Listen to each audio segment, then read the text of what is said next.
You'd think choosing a safety helmet would be simple, right? Just grab one off the shelf. But honestly, it's one of the most critical decisions you can make on a job site. We aren't just talking about a piece of plastic here. We're talking about a seriously engineered piece of gear that can and does save lives. So let's break down what really makes a helmet the right one for the job. And yeah, that really nails it, doesn't it? The difference between a close call and a catastrophic injury. It often comes down to the quality and the type of protection sitting on your head. When we're talking about this stuff, the stakes just couldn't be any higher. So let's get into it. What actually makes a helmet safe? It's way, way more than just that hard outer shell. You have to think of a modern safety helmet as a whole system where every single part is working together for one reason: to protect you. We can really boil it down to four key things. First, of course, it has to be tough. It needs to resist impacts and just be plain durable. But it also has to fit right and be comfortable, something you can actually wear all day. Good ventilation is huge for keeping your temperature down. And it has to play nice with all your other gear, like your face shield or hearing protection. Let's start with that first line of defense, the shell material itself. This little table breaks it down really nicely. You can see right away why HDPE is so popular. It gives you excellent impact resistance without weighing you down. ABS is another fantastic, super durable choice. And then you have fiberglass, a bit heavier, sure, but it's great for high heat environments like welding. It's all about trade-offs. Okay, but it's not just about the material. All these designs are governed by a super important set of rules. To really understand what a helmet can do, you kind of have to learn its language. And that language is the ANSI/IESA Z89.1 code. This code tells you exactly what that helmet was built to handle. Now, within that standard, this is probably one of the biggest distinctions you need to know: impact type. A Type I helmet is what most of us picture. It's designed to protect you from impacts to the top of your head. But a Type 2 helmet, that takes it a step further, offering protection from impacts to the front, back, and sides, too. Depending on your job, that is a massive difference. So impact protection is one thing, a pretty obvious one, right? But what about the dangers you can't even see? Electricity is one of those invisible, deadly risks on a job site, and your helmet is a crucial piece of your defense against it. First up, we have Class C, and the C is a dead giveaway. It stands for conductive. Let's be really clear. These helmets offer zero electrical protection. None. They're often vented, which is great for staying cool, but you should only ever use them where you are absolutely certain there are no electrical risks. Moving up the ladder, we get to Class G, and G is for general. This is pretty much your baseline for most construction jobs, where you might have some accidental contact with low-voltage lines. It's tested to protect you up to 2200 volts. And then there's the big one, Class E, for electrical. This is the top tier of protection. It's specifically for utility workers, electricians, anyone working near high-voltage hazards.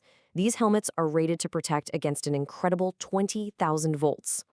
So if we put it all together in a chart, the picture becomes really clear. Look at this. Notice how all three classes offer the same impact and penetration resistance?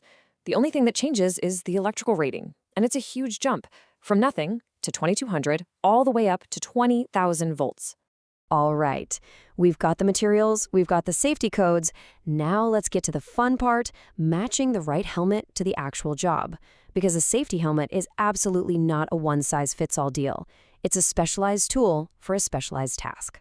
And that's the real question, isn't it? How do you choose when you're an electrician working around live wires, or welder, or someone who has to navigate a super tight, confined space? Your needs are totally different, and your helmet has to reflect that.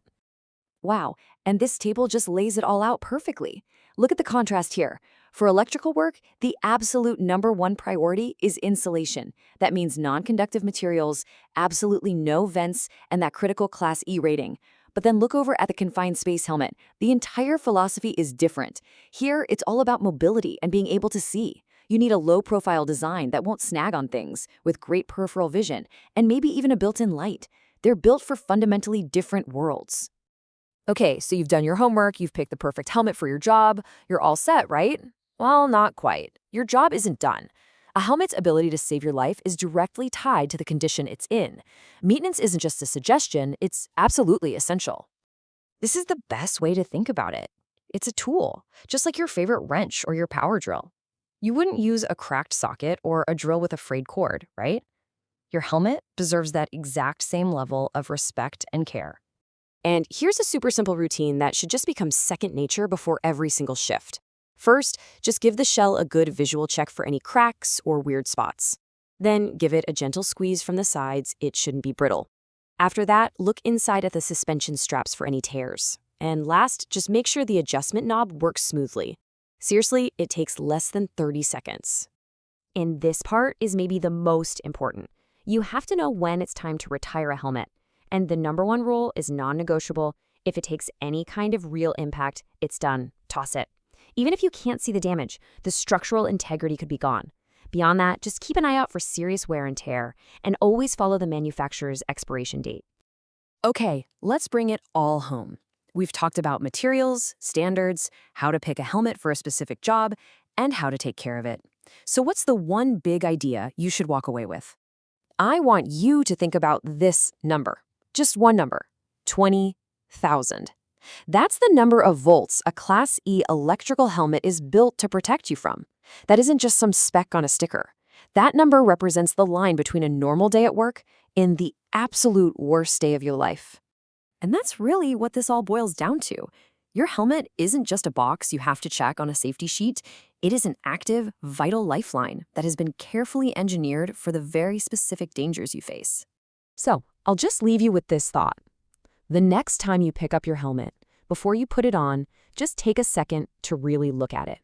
Don't just see a hard hat, see the specialized tool that it is. The type, the class, the specific features, chosen for one reason, to protect your most valuable asset.